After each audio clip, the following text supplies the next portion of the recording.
Et si tout ce que vous viviez n'était pas votre faute, mais celle de vos ancêtres? Vous êtes maudit. Et vous ne le savez même pas.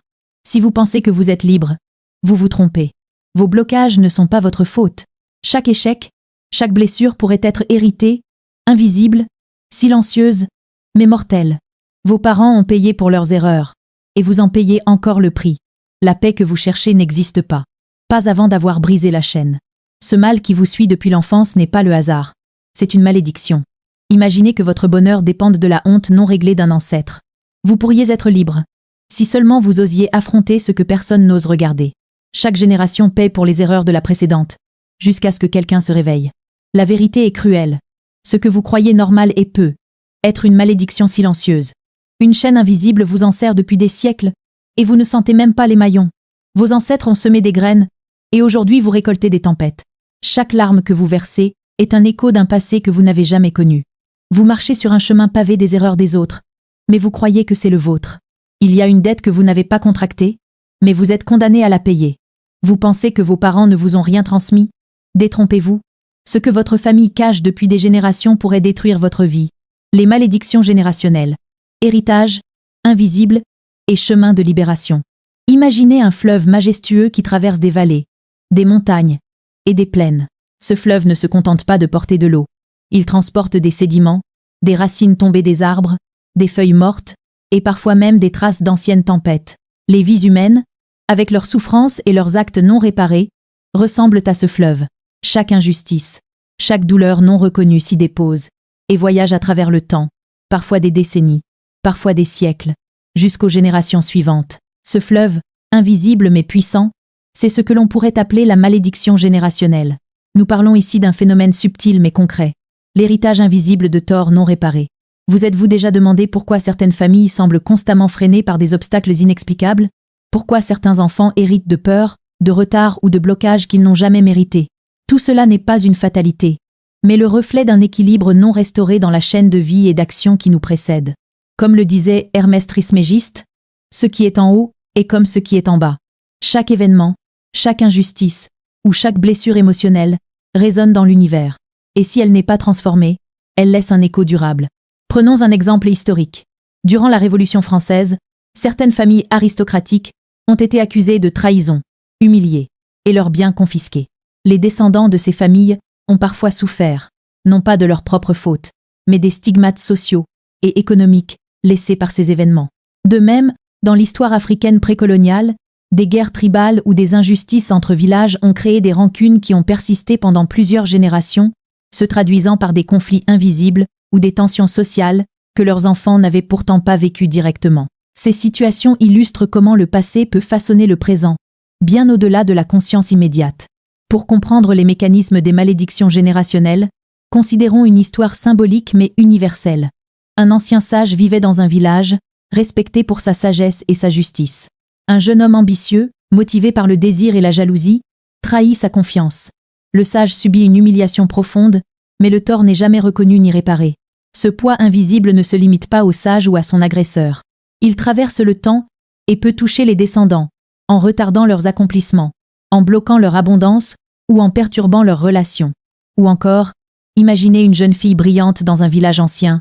Elle est trahie ou abusée par un proche de sa communauté. L'homme poursuit sa vie, épouse et a des enfants, ignorant totalement le mal qu'il a causé. Et pourtant, cette énergie non transformée circule. Les enfants ou petits-enfants peuvent rencontrer des obstacles récurrents dans leurs études, leur carrière ou leurs relations, sans comprendre d'où provient cette force invisible. Comme le rappelle Bouddha, tout ce que nous sommes est le résultat de ce que nous avons pensé. Mais ici, il ne s'agit pas seulement de pensée, mais d'actes, d'injustice et de souffrances non transformées. L'énergie laissée par ces blessures crée des cycles invisibles qui s'inscrivent dans le champ familial. Les malédictions générationnelles diffèrent fondamentalement des attaques ordinaires ou de la jalousie. Les attaques extérieures peuvent souvent être neutralisées par des protections, des prières ou des rituels. Mais les malédictions générationnelles demandent une approche plus subtile. Elles nécessitent reconnaissance, pardon et réparation. La simple prière ou la pratique religieuse superficielle ne suffit pas. Prenons un exemple symbolique encore plus profond. Un père cause un tort majeur à un voisin, par jalousie ou par avidité.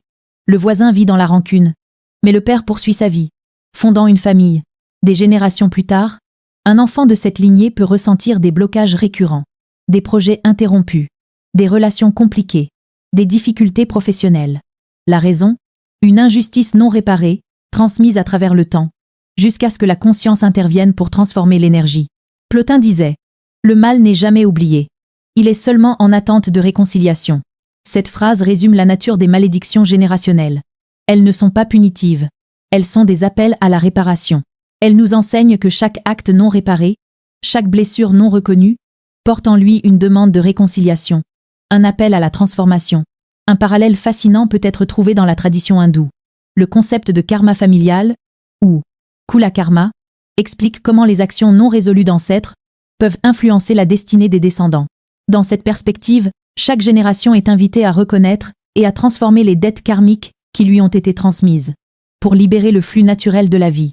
De même, chez les Celtes, les bardes racontaient que les crimes ou les injustices non réparées restaient comme des ombres sur le clan, influençant les récoltes, la prospérité et la santé des générations futures.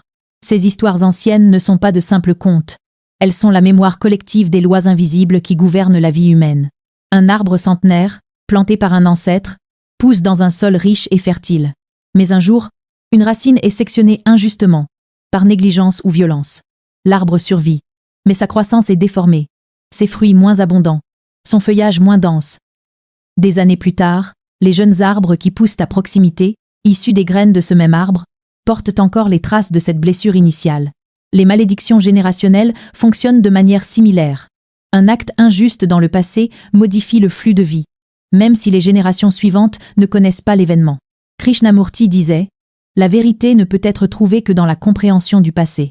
Comprendre ici signifie reconnaître les injustices passées, demander pardon, transformer l'énergie, et ainsi briser le cycle. La libération des malédictions générationnelles passe par la conscience et l'action réfléchie. Ce n'est pas un processus magique. C'est une démarche spirituelle, psychologique et profondément humaine. Prenons un exemple contemporain. Dans une région affectée par la guerre et la violence, des femmes subissent des abus extrêmes. Même si les responsables poursuivent leur vie, la souffrance non réparée continue de circuler. Les familles et les enfants vivent des retards dans leurs projets, des blocages relationnels ou émotionnels, sans comprendre d'où provient cette force invisible. La malédiction générationnelle n'est pas une punition divine. C'est un écho d'une injustice non transformée. Et pourtant, il y a toujours une lumière au bout du chemin. Comme le disait Ramana Maharshi, le passé n'a de pouvoir sur nous que tant que nous l'ignorons. Reconnaître ces malédictions, comprendre leur origine, entreprendre un chemin de réparation consciente et sincère, c'est briser le cycle et libérer les générations futures. Imaginez un monde où chaque acte de réparation, chaque pardon authentique, chaque transformation consciente, agit comme une rivière claire qui nettoie les sédiments du fleuve du temps. Les enfants, les familles et les communautés peuvent alors s'épanouir, libres des blocages invisibles qui ont pesé sur eux pendant des décennies, parfois des siècles. C'est ici que la véritable puissance spirituelle s'exprime, non dans la vengeance ou la peur, mais dans la conscience, la réconciliation et la transformation. La malédiction générationnelle devient alors un enseignement, un appel à la responsabilité et à l'amour, un chemin vers la liberté intérieure et la guérison collective. La malédiction, le pardon et la libération des lignées. Il existe dans la vie un mystère silencieux, une sorte de voile invisible que certains appellent malédiction générationnelle. Et pourtant, ce voile n'est ni une fatalité aveugle, ni une punition divine arbitraire. Il s'agit plutôt des conséquences subtiles et souvent inconscientes des actions et des blessures non résolues de nos ancêtres. Imaginez une femme, toute sa vie, donnant sa lumière, son énergie et son amour à élever des enfants, ses neveux et nièces, ses petits-enfants. Elle leur apprend à marcher, à parler, à penser, à aimer. Elle leur offre protection et guidance, jour après jour, décennie après décennie. Mais parfois, ceux qui reçoivent ces bienfaits finissent par oublier leur dette d'amour. Ils regardent ailleurs, critiquent, rabaissent, et, sans le savoir, contribuent à un cycle de souffrance invisible.